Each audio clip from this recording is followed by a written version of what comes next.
Halo, apa kabar sobat sehat yang berbahagia? Semoga senantiasa dalam keadaan sehat semuanya ya.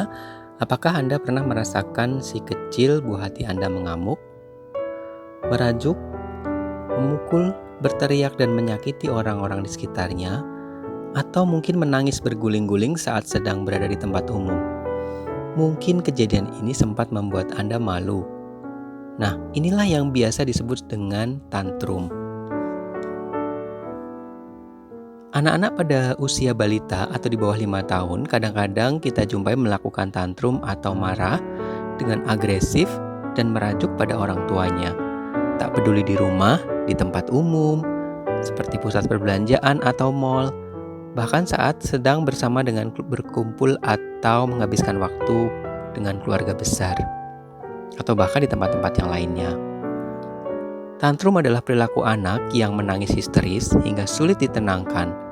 Bahkan tak jarang tantrum dapat disertai dengan aktivitas motorik seperti memukul, membanting barang, atau berguling-guling di lantai. Perilaku anak tantrum dapat dialami oleh sebagian anak dan sering menyebabkan orang tua panik.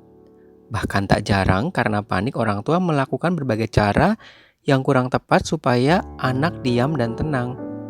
Misalnya mencubit, memukul anak, membentak, dan lainnya. Tindakan ini sebenarnya tidak disarankan karena dapat mempengaruhi kepribadian anak. Mereka akan menjadi anak yang agresif, kasar, dan cenderung egois saat nanti tumbuh menjadi dewasa.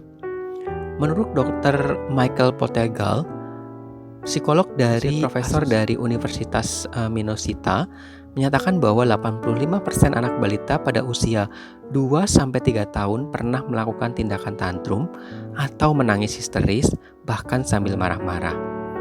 Nah, berikut ini adalah sejumlah cara mengatasi anak ketika sedang mengalami tantrum. Cara pertama adalah tetap tenang dan berikan waktu sejenak pada anak Anda. Tindakan ini akan memberikan jeda pada kita sebagai orang tua sehingga mampu menguasai emosi agar kita tidak bertindak kasar pada anak kita. Langkah kedua, tangani perilaku agresif anak saat anak menendang, marah, berteriak, sambil menangis, membanting atau melempar sesuatu. Tenangkan anak dengan lembut dan berikan pengertian secara perlahan.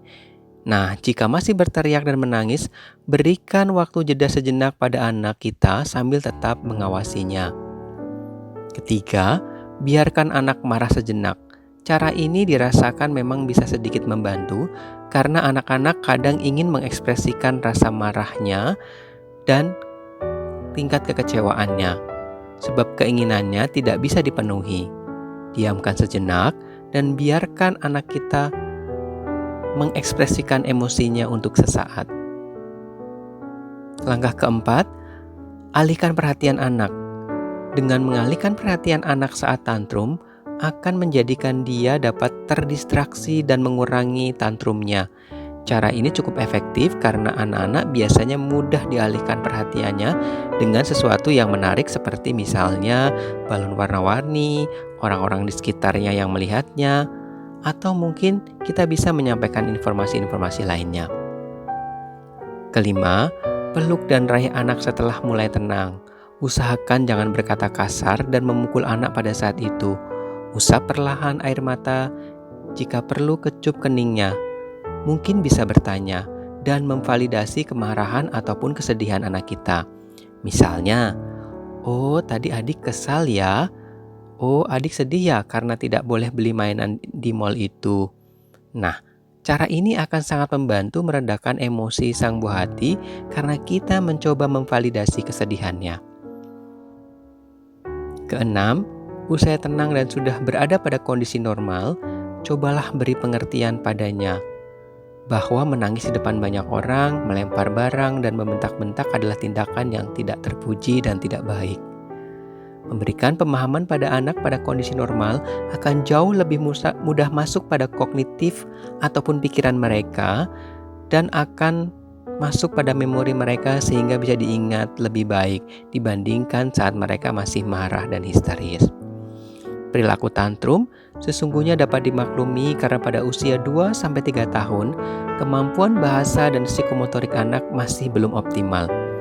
Para orang tua tak perlu khawatir dan bertindak kasar karena menurut Dr. Elaine Britton, psikolog dari Harvard Medical School, menyatakan bahwa perilaku tantrum akan mulai berkurang dan bahkan bisa hilang ketika anak-anak usia 4 tahun. Tentu saja orang tua juga harus mengikuti dan mengatasinya. Baik, demikian video kita kali ini. Terima kasih sudah menonton video ini. Jangan lupa untuk like, komen, dan subscribe untuk membantu kami dalam ikut menjaga kesehatan mental kita semuanya. Tetap semangat, sadar, ikhlas, dan mawas diri. Sampai jumpa di video selanjutnya.